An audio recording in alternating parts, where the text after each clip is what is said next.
Hi friends इनके நம்ம கிச்சன்ல கல்யாண வீட்டு ஸ்டைல்ல நல்ல சாஃப்ட்டான கேசரி எப்படி பண்ணலாம்னு பார்க்கலாம். இந்த மாதிரி நீங்க கேசரி பண்ணி கொடுக்கும்போது திரும்ப திரும்ப கேட்டு வாங்கி சாப்பிடுவாங்க. அந்த அளவுக்கு டேஸ்ட் ரொம்பவே நல்லா இருக்கும். குயிக்காவும் பண்ணிரலாம். வாங்க வீடியோக்குள்ள போலாம். ரவா கேசரி பண்ண கடாய் சூடு பண்ணிக்கோங்க. கடாய் சூடானது அதுல 1 கப் ரவையை சேர்த்துட்டு லோ ஃப்ளேம்ல 5 நிமிஷம் வறுத்துக்கோங்க. ரவையோட மண வர வரைக்கும் வறுத்துக்கோங்க. ரவை வறுபட்டதும் தனியா அதை ஒரு பாத்திரத்துல எடுத்துக்கோங்க.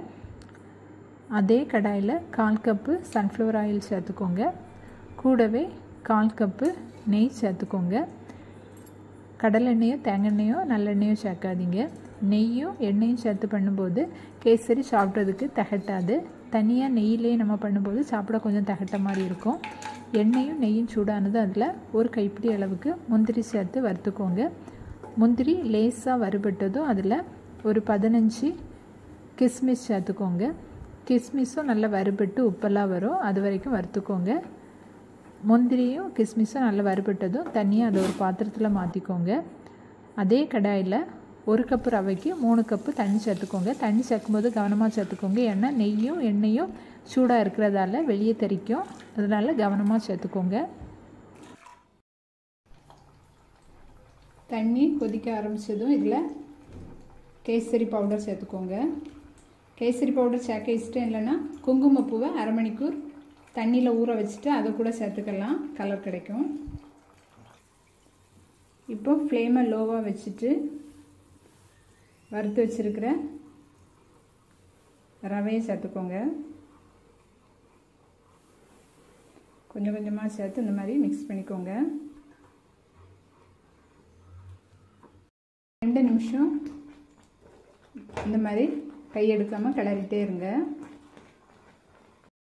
ரவை கொஞ்சம் திக்காகி வரும்போது சர்க்கரை சேர்த்துக்கோங்க. 1/4 கப் சர்க்கரை சேர்த்துக்கோங்க. கரெக்டாக இருக்கும். இனிப்பு அதிகம் வேணும்னா 1/2 கப் வரைக்கும் சர்க்கரை சேர்த்துக்கோங்க. சர்க்கரை சேர்த்ததும் கொஞ்சம் இலகி வரும். ஒரு 2 நிமிஷம் போல் நல்லா மிக்ஸ் பண்ணி விட்டுக்கோங்க.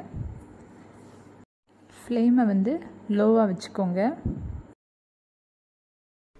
அந்த இனிப்பை கொஞ்சம் தூக்கலாக காமிக்கிறதுக்கு கொஞ்சமாக உப்பு சேர்த்துக்கோங்க.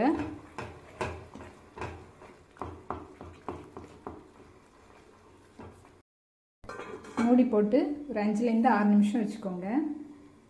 நிமிஷம் ஆயிட்டு இப்போ ஓப்பன் பண்ணிடலாம். இதில் இப்போ ஒரு 3 ஏலக்காய் தட்டி சேர்த்துக்கோங்க. அப்படி இல்லைன்னா ஒரு அரை டீஸ்பூன் ஏலக்காய் பொடி சேர்த்துக்கோங்க. கூடவே ஃப்ரை பண்ணி வச்சுருக்க முந்திரி திராட்சையை சேர்த்து மிக்ஸ் பண்ணிக்கோங்க.